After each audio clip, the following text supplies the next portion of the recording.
Bonjour à tous. Nous avons le plaisir aujourd'hui de recevoir M. André Latreille. André Latreille est directeur national de Napa Autopro. Il nous apprenait récemment sa décision de prendre sa retraite. Pour l'occasion, on voulait l'inviter pour le saluer et lui donner l'occasion de faire un retour sur sa carrière et sa vision de l'industrie. André, bonjour. Bonjour, Michel. Vous allez bien? Bon, on est encore sous le choc d'apprendre votre décision de faire un départ de l'industrie, mais on voulait profiter de notre tribune pour faire un tour un peu de votre carrière. Expliquez-nous un peu le cheminement professionnel que vous avez parcouru. Premièrement, merci de l'opportunité, Michel. Avant de débuter ma carrière, j'ai eu l'opportunité d'étudier à l'Université de Bowling Green dans l'Ohio aux États-Unis. J'avais obtenu une bourse d'études qui m'a permis de jouer au hockey pendant 4 ans tout en étudiant.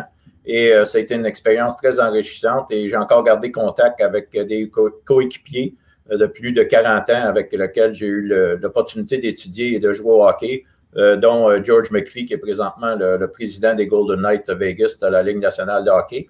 C'est sûr, en étant dans une équipe de hockey, on a des liens, on va à la guerre ensemble. Donc, j'ai maintenu ces relations-là. Et ce qui m'a permis en 1982, après 4 ans, de graduer avec un bac en administration et de compléter mes études en étant bilingue, étant donné que toutes les études se faisaient en anglais en étant aux États-Unis. Oui, ça devait être intéressant quand même pour un petit Québécois d'aller s'installer là, aux États-Unis pendant ces années-là pour... c'est un milieu complètement différent, là. Ça devait être un challenge. Oui, c'était un challenge. J'ai quitté le domicile à 18 ans. C'était quand même, je viens de Ville-la-Salle, donc c'était 11 heures de route et j'ai eu le support de mes parents et de ma sœur, de mes amis qui venaient me visiter régulièrement.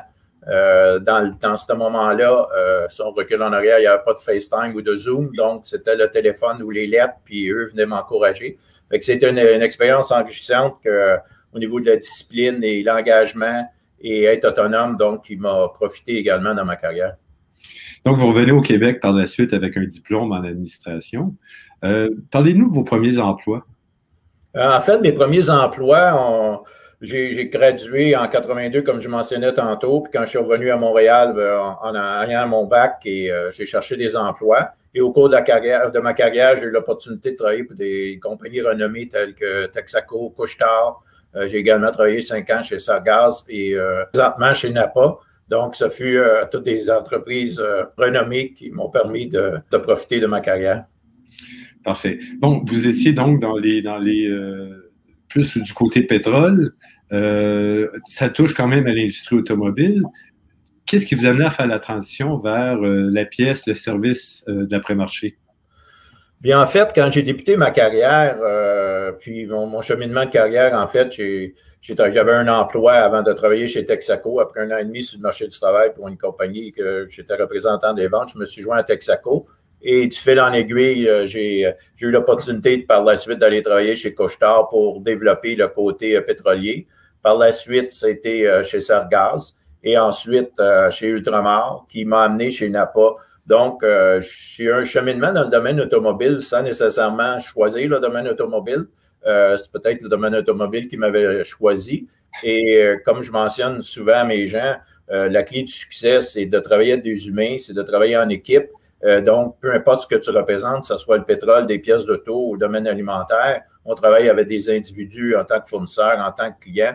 Donc, ce côté-là m'a permis de développer ma carrière dans ce sens-là en travaillant avec des équipes et en travaillant des compagnies renommées pour bien représenter leurs produits également. Mm-hmm.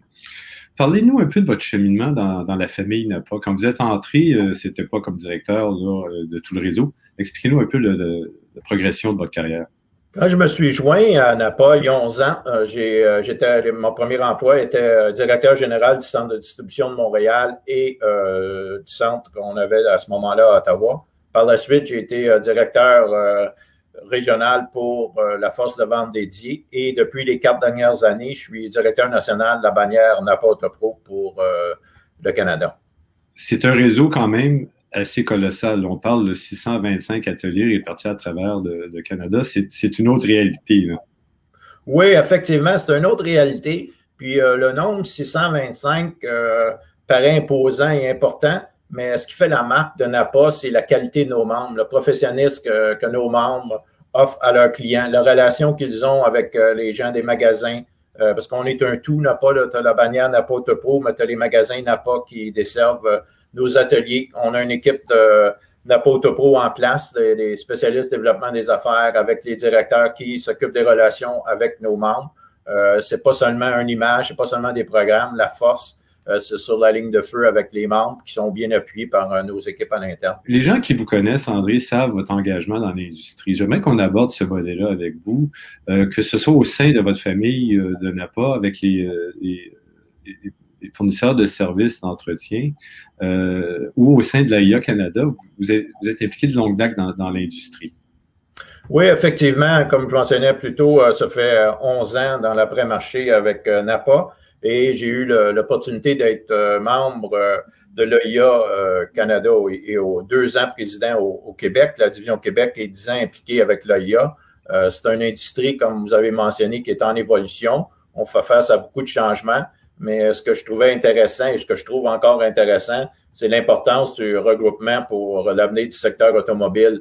Tous les gens qui sont alentour de la table lorsqu'on est à l'AIA, on travaille tous pour faire évoluer le marché, de mettre en place je pourrais dire, des solutions aux défis et aux enjeux qui nous attendent. Et par contre, bien évidemment, lorsqu'on retourne dans notre emploi chez Napa ou dans d'autres distributeurs, on prêche pour notre paroisse, on pousse, mais par contre, alentour de l'AIA, c'est tous des dossiers qui font avancer l'industrie de l'après-marché que tout le monde en bénéficie. Vous êtes engagé énormément dans des défis, là, par exemple, la relève, la rareté de la main-d'œuvre et tout l'aspect technologique aussi, parce que, bon, vous avez pu voir aux premières lignes l'évolution technologique là, de l'entretien automobile. Oui, effectivement, comme on sait tous, les enjeux de l'industrie, c'est l'accès automobile aux données des véhicules, la pénurie de la main-d'œuvre qui frappe notre industrie. On sait que ça frappe plusieurs autres industries, mais en ce qui nous concerne, ça frappe l'industrie des ateliers mécaniques et même dans nos magasins. Et bien évidemment, les nouvelles technologies émergentes et l'avenue des véhicules électriques,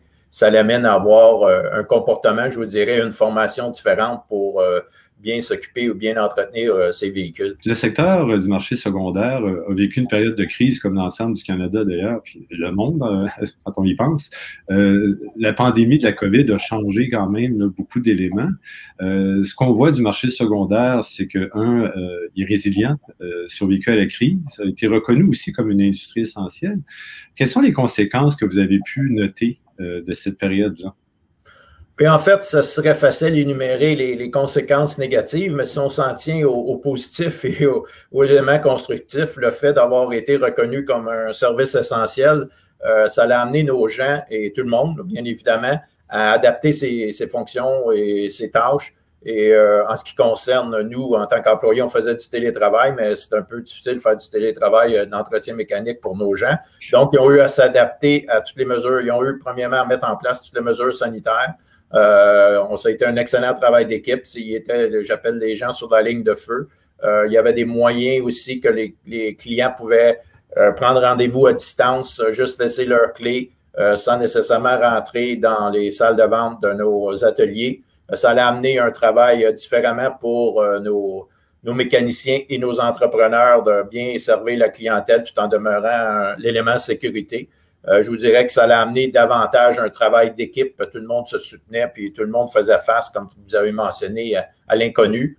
Tant mieux, ça s'en va dans le côté positif si on regarde ce volet-là. Mais il y a des choses qui ont été mises en place pendant la pandémie qui vont, d'après moi, rester en place positivement pour le futur au niveau des méthodes de travail et comment bien s'assurer d'entretenir les véhicules des clients. Oui. Vous aviez mentionné en pré-entrevue, André, l'utilisation, par exemple, des nouvelles technologies de communication pour la prise de rendez-vous. Ce sont des choses qui comment se faisait, la pandémie a favorisé l'éclosion de l'utilisation intensive de ces outils-là. Ça va rester. Oui, effectivement, puis ça a peut-être fait évoluer ce côté-là qui existait dans d'autres industries. Donc, ce domaine-là, ce volet-là va demeurer, bien évidemment, parce qu'on s'est aperçu que on pouvait offrir un meilleur service aux clients, puis les clients s'attendaient à ça également. Et bien évidemment, l'entretien des véhicules et de s'assurer, lorsqu'on fait un entretien de véhicule, de regarder tous les éléments pour s'assurer, lorsqu'on remet le véhicule au client, qui est en bon ordre et l'aspect sécurité, bien évidemment, sur les routes. Concluez une belle carrière. Puis je vais vous laisser le mot de la fin, je pense qu'il y a des gens que vous teniez à remercier sur notre plateforme.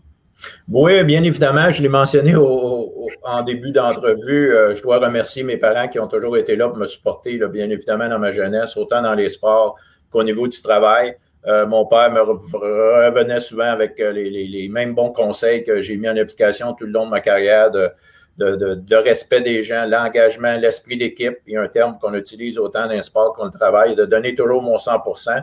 Et en appliquant ça tout au long de ma carrière, ça m'a permis de connaître du succès autant au niveau professionnel et personnel. Bien évidemment, je dois souligner et remercier ma conjointe et mes 2 filles qui ont toujours été là pour me supporter et me soutenir dans mes tâches de travail, même à l'occasion, lorsqu'on pouvait se le permettre, mes filles venaient au bureau faire des photocopies, puis ils s'en souviennent encore aujourd'hui. C'est toutes des petites choses là, qui m'ont permis d'avoir du plaisir au travail et d'avoir le soutien de ma conjointe et mes 2 filles. Puis bien évidemment, tout au cours de ma carrière, pendant 40 ans, j'ai côtoyé des gens très agréables, très formidables, qui m'ont fait apprécier mon travail davantage et être heureux au travail. Et je dois les remercier de m'avoir supporté tout au long de ma carrière, que ce soit autant mes patrons que des présidents d'entreprise. Mais bien évidemment, j'adorais travailler en équipe et les gens avec qui j'ai pu travailler, c'était pour moi une source d'inspiration de les voir évoluer, puis qu'on pouvait réussir du très bon travail en travaillant bien évidemment en équipe. Donc, je pars et quitte le marché du travail à compter du 2 juillet à temps plein pour profiter de mes moments libres et des activités bien évidemment estivales, autant du bateau, du golf et du vélo et quelques séjours au Québec. Et lorsque la période nous le permettra, bien, on va inclure des voyages aussi dans ces moments libres. Écoutez, comme la formule le dit, là, c'est une retraite bien méritée. André, je tiens à vous remercier du temps que vous nous accordez. Je veux aussi vous féliciter pour votre carrière, puis vous remercier encore au nom de l'industrie pour votre engagement pour faire avancer les dossiers qui sont importants. Fait que merci beaucoup, bonne retraite. Merci beaucoup, Michel.